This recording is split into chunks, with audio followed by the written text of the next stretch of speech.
মাশাআল্লাহ, আমি কক্সবাজারের এমন একটা সুন্দর জায়গায় আছি যেটা বর্ণনা আমি মুখে দিতে পারবো না, আপনাদেরকে ভিডিওটা দেখাইতেছি।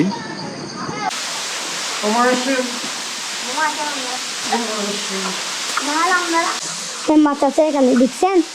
মাছ জন্নার পানিতে এখানে মাছ হয়েছে। মাছ কক্সবাজারে এত সুন্দর ঝর্ণা আছে, এটা কি কল্পনা করা যায়? মাশাআল্লাহ।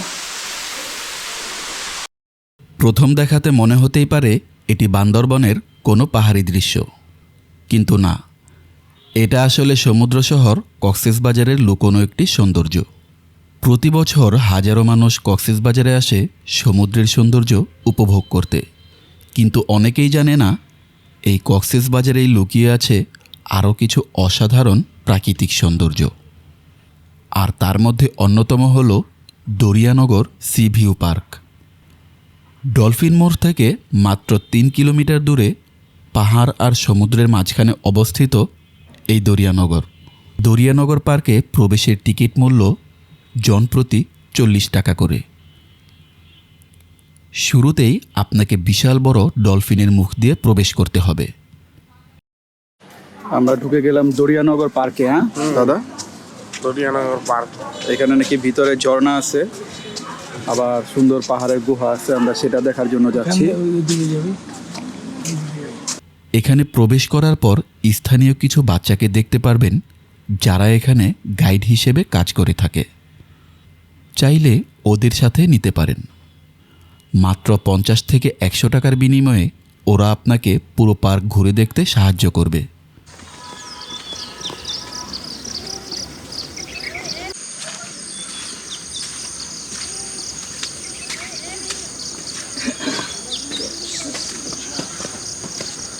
দাদা, জায়গাটা কিন্তু সেই লাগতেছে। হ্যাঁ মাশাআল্লাহ, মানে একেবারে নিরিবিলি।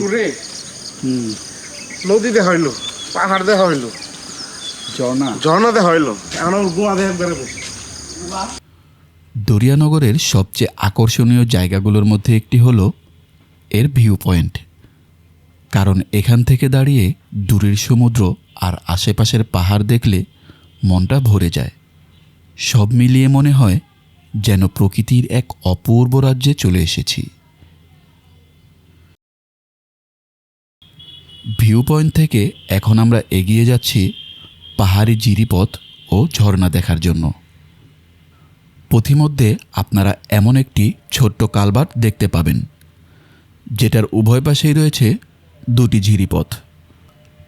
ডান পাশের ঝিরিপথে আপনারা একটু সামনে অগ্রসর হলেই ঝর্ণার দেখা পেয়ে যাবেন।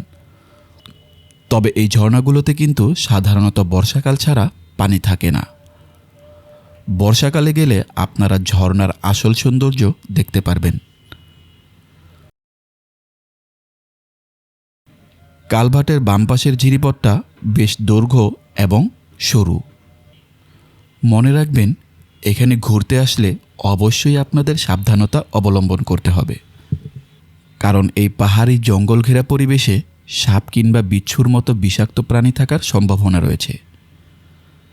আমরা যখন এখানে প্রবেশ করি তখন শুরুতেই একটি সাপ দেখতে পাই। বাংলায় একটি প্রবাদ আছে যে সাবধানের মায়ের নাই, তাই এখানে ঘোরার সময় অবশ্যই সাবধানে থাকতে হবে। যাই হোক না কেন, জায়গাটির প্রাকৃতিক পরিবেশ এতটাই পাহাড়ি আর বন্য যে কিছু সময়ের জন্য আমি ভুলেই গিয়েছিলাম আমি সমুদ্র শহর কক্সবাজারে ঘুরতে এসেছি।